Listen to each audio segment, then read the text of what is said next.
allez ici à mon agent. Dit non, non, non, ton agent ne m'a pas dit. Ce jour-là, il a récupéré ses économies. Et il a décidé de faire une fête à l'honneur du Seigneur. J'imagine Jésus assis à la table centrale, à la place centrale sur cette table, brillantissime, brillant de gloire. Il est assis, ses disciples sont à côté, et on le sait. Et tout le monde parle du témoignage. On regarde Simon le lépreux guéri, on regarde Jésus, on regarde, c'est la même gloire. On ne sait pas qui ressemble à qui. Oui, parce que la gloire ressemble à la gloire, frère. Quand tu es béni, on n'a pas besoin de discuter. On sent le Fils de Dieu en toi. Et on dit, assurément celui-là, il est le Fils de Dieu puissant. C'est pourquoi j'aime El Shaddai. Alléluia.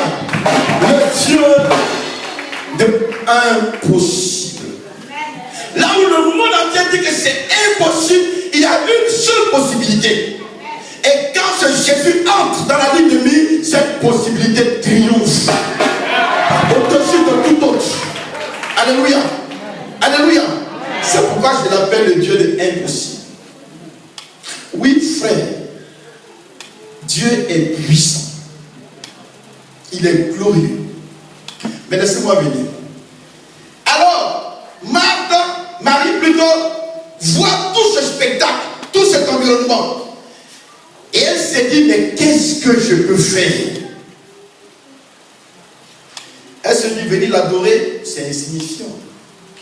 Venir nous dire, Jésus, tu es grand, c'est insignifiant. Elle va entrer chez elle. Laissez-moi vous dire une chose. En son temps, en Israël, on reconnaissait la valeur d'une femme le jour de son mariage. C'est le jour où elle se mariait qu'on connaissait sa valeur. En Israël, ce n'est pas la beauté qui compte. Ce n'est pas la taille qui compte. Ce n'est pas la famille d'où tu viens qui compte. C'est ce que tu produis au jour de ton mariage. Le marié, le futur marié, il va faire tout ce qui est dot. Mais quand on a fait la dot, on a fait la fête, avant que les gens se retirent, on attend un mot de la mariée. Et c'est ce que la mariée va faire qui va déterminer sa position dans sa belle famille et dans la société. C'est ce qu'elle va faire ce jour-là qui va démontrer à tous que c'est une bonne femme que cette femme est épousée ou bien c'est une mauvaise femme. On ne parle pas d'amour. Tu peux l'aimer comme tu veux, mais ce qui est sûr, elle, sa position, c'est ce jour du mariage. Et pour préparer ce jour du mariage, ils avaient l'habitude de deux choses. Soit trois choses. Soit de l'huile, soit du parfum, soit de pierres précieuses. Donc les jeunes filles travaillent tout le temps qu'elles sont encore célibataires, depuis qu'elles sont petites. La maman même travaille pour mettre de côté soit des pierres précieuses, soit de l'huile d'encens, soit du parfum. Et la qualité des pierres précieuses que tu présenteras le jour pour entrer dans ton mariage, c'est cette qualité, cette quantité-là qui oblige la société à te positionner. Et dans ta famille, dans ton foyer, dans ton nouveau foyer, et même autour. Quand tu n'apportes rien, on dit oh, c'est pas la peine. On commence à te vilipender. Tu n'as plus de respect. On peut t'insulter parce que c'est publiquement transféré. On peut te haïr sans raison parce que tu n'es rien, tu n'as rien, tu es une fainéante, ta famille est fainéante.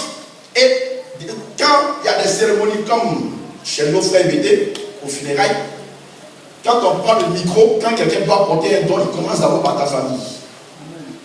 Je parle d'abord des personnes comme la famille des temps. S'ils sont là, qui ferment leurs oreilles parce que la parole que je déclare n'est pas dédiée à des gens comme ça. Et il raconte mon histoire. On a vu le jour où tel s'est marié. Le jour où Yvon s'est marié avec Ibanez. On a vu cette Ibanez. Elle est venue les méditer démonstration de quelqu'un qui est fainéant dans sa vie. Or, si c'était cette personne qui était décédée ici, je ne serais même pas venu. Et tous les funérailles s'est permis, à toutes les occasions de joie comme de malheur, on cite ton nom, on te vilipende. Dites-moi, est-ce que tu peux être heureux dans ton foyer comme ça? Hein? Et ça dépendait. Donc les gens travaillaient pour ça. Et les mères étaient anxieuses. Les mères, le jour du mariage était comme un test de Marie, elle va décider, pendant tout le temps qu'elle était jeune, célibataire, elle va décider de produire quelque chose de fabuleux, de merveilleux. Le nard pur, à l'époque, était le parfum le plus recherché, le plus pur et le plus cher. On ne trouvait que ce nard pur au bas de l'Himalaya, la montagne la plus haute du monde. C'est là-bas que le nard pousse. Et il y avait des spécialistes qui allaient recueillir ce nard et ils avaient la capacité d'en ressortir un parfum. C'est pourquoi la Bible parle du nard pur de grand prix. C'est-à-dire un nard qui n'a pas été, un parfum de nard qui n'a pas été falsifié, mais le véritable.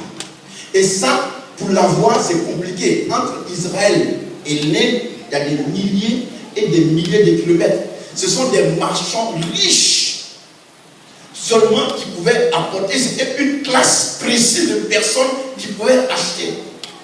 Et elle se débattait pour acheter. Tout ce qu'elle travaillait, tout ce qu'elle gagnait, elle mettait de côté. Et ce parfum, on ne peut pas le mettre dans n'importe quel vase. Pour ne pas que ça détériore la qualité, on le mettait dans des vases de grande valeur. Et dans son cas, la Bible parle d'un vase d'albâtre. Le vase d'albâtre, c'est un vase de pierre, une pierre blanche, une roche dure. Mais elle a la qualité, c'est qu'elle est très blanche. Et une fois que c'est fermé hermétiquement, aucune odeur ne peut sortir. Donc elle allait, non seulement pour avoir ce vase-là, il faut souffrir. C'est-à-dire qu'il faut dépenser beaucoup d'argent.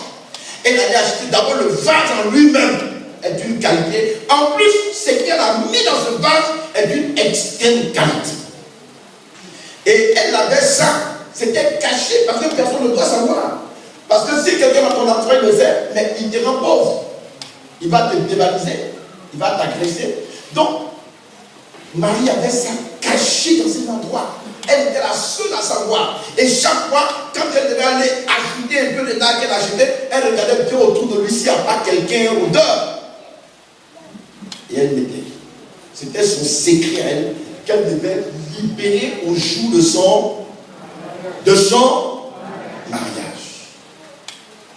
Et puis elle voit Jésus. Elle voit l'histoire ici. Elle est bâtie. Elle est éblouie.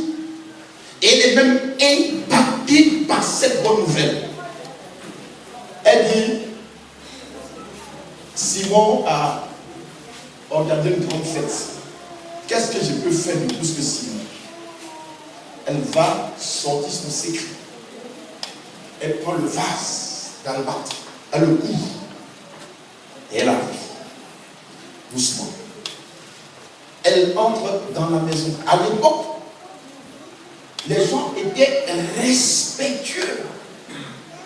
Souvenez-vous de cette femme qui a été guérie du mal de sang qui avait un mal pendant 12 ans.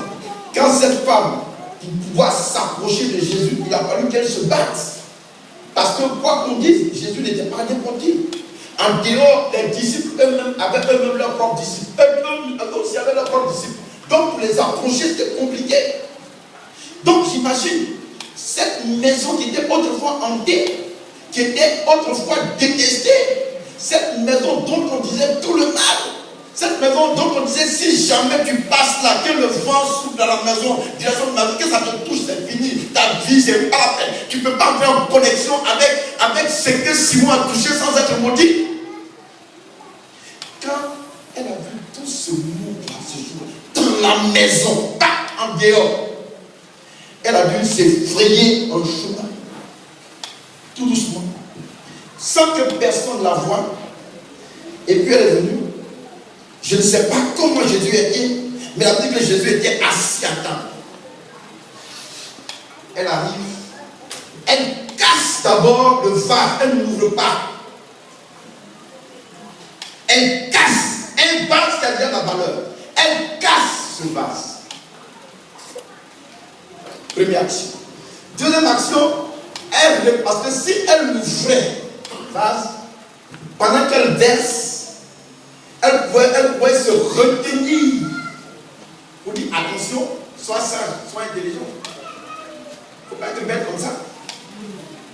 Mais elle casse pour ne même pas donner de raison à son intelligence d'agir. Et elle verse le parfum au pied de Jésus. Et elle prend ses cheveux. Elle commence à nettoyer. La Bible dit que personne ne s'est occupé de la vie de cette femme, d'où elle venait. Personne ne s'est occupé du scandale d'une femme qui vient au pied du Seigneur et qui est en train de caresser ses cheveux sur le pied du Seigneur. Personne. Mais ce qui a scandalisé tout le monde, c'est la valeur du parfum. Alléluia. Ce qui a scandalisé tout le monde, c'est la valeur du parfum. Et la Bible dit que les gens se sont indignés, se sont levés. Et ils ont dit, mais cette femme-là, on comprend pourquoi elle n'est pas mariée. Elle est bête. Mais elle est idiote. Elle est sauvage. Mais c'est le genre de femme. Si tu l'as épousé, tu vas laisser éternellement pauvre. Mais il n'a pas d'intelligence. Ça veut dire que quelques-uns s'indignaient. Indigné veut dire quoi? S'indigner veut dire quoi? Ceux qui sont à l'école. Aidez-moi rapidement. Syndicat, on dit quelqu'un est indigné, ça veut dire quoi? Mais c'est plus que parce qu'on parle de la colère après de quelques-uns s'irritaient. Et quand tu es indigné, là, tu dis c'est pas possible. Tu n'as plus de mots. Tu n'as plus de. Il n'y a pas de parole pour signifier cela. Mais tu es bête ou pas? Alléluia. Mais Jésus, toi aussi, tu as fait ça. C'est parfait. Regarde, minimum 310 000. Salaire de quelqu'un qui souffre toute une année. On aurait pu le vendre et le distribuer aux pauvres. Mais ça n'a pas valeur. Et pendant que les gens parlaient, je suis convaincu que les membres de la famille de Marie disaient, mais c'est pas possible. Donc toi, tu es assis sur une fortune comme ça et tu vas même souffrir. Et tu te vas jeter ça comme ça au pied du Seigneur. Tu te vas, pourquoi? Parce que quelqu'un a dit Jésus m'a guéri, alors tu es omnibulé, bête de Dieu, tu prends toute ta richesse, tu te dis, mais tu es malade.